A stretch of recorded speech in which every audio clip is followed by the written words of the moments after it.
Hello, we're here at Silverton Farms and Tom's over with Farmer Tom, and we're going to talk about this month's garden tip. Tom, what's this month's garden tip? This month we're going to talk about potato production. It's one of the most underutilized and underplanted home garden plants, but I think if more people planted them, they'd fall in love with them. They're very easy to grow. They're great to harvest because it's like an Easter egg hunt each time you harvest it, and you can harvest them over a long period of time. For instance, right now we're going to... These are potato plants right here? These are potato plants right here. All these rows here, there's a few weeds mixed in with them, but we are an organic farm, so we don't use any weed killer. We're going to start by harvesting our early red potatoes, which I think you guys are going to utilize in one of your potato salad recipes. Let me just go ahead and pull a potato plant out. Okay.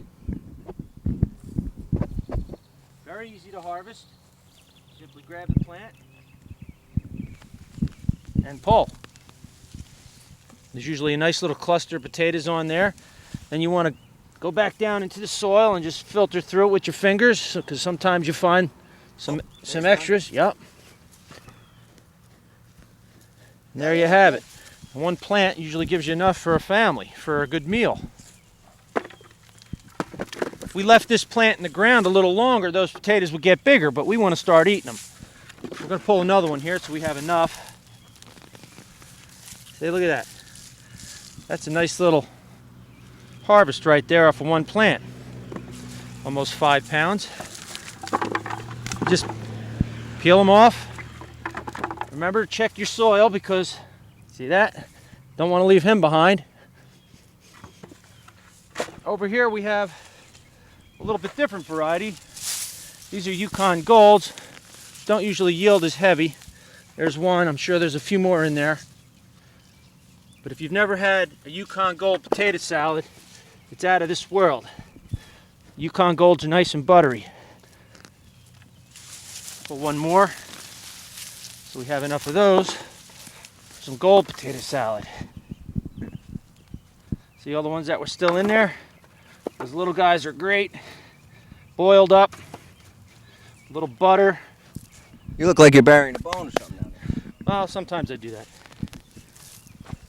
Now, the great thing about potatoes are one of the few plants that you can harvest early when they're nice and green in the growing stage. You can harvest them when the plant's just starting to die back, like these Yukon Gold plants are starting to die back. Or you could even wait till the plant is completely dead. Say, for instance, this one here is a little dead potato plant. You could leave those potatoes in there and harvest them when you need them. They could stay in there 3 or 4 months. If you put mulch over them, they could stay in there the whole winter. You can just pull them out of the ground. It's like self-storage for potatoes. Potatoes are an easy plant to grow. The only pest that bothers them really is potato beetles. If you have a small garden, you could just pick them off. Keep them weeded. Mulch them if you can. Home gardeners could mulch a little easier than I can. We've got a lot to mulch, so we just cultivate with tractors. Okay, here's the potatoes that we're going to use in the recipe. We're also going to need some onions, and Tom's going to let us know about these onions here. Well, some people prefer a red because they're nice and sweet. Some people like white. They got a lot of flavor, but what a lot of people don't realize is you can grow Vidalias in New Jersey.